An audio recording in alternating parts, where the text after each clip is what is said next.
මියදෙන ජීවිතයට යලි පණ දෙන හෙළේ මහා ජීවකයානෝ මාතර වැලිගම මදනායක වෙද මහතා. බටහිර වෙදකමටත් සුව කළ නොහැකි කියන ස්නායු තෙරපුම්, කොඳු ඇට පෙළ ආබාධ, අස්ථි දිරා යාම සහ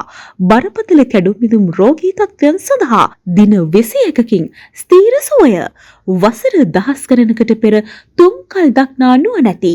මහා ඍෂිවරුන් සොයාගත් ඒ මහා විශ්වකර්ම රහස් අදටත් නොවෙනස්ව රැක ගන්නා හෙළේ මහා උරුමය මදනායක වෙද මහතා. මදනායක රෝහල මාතර වැලිගම සහ පිළියන්දල දුරකථන අංක 077 5565 458 072 414 47 44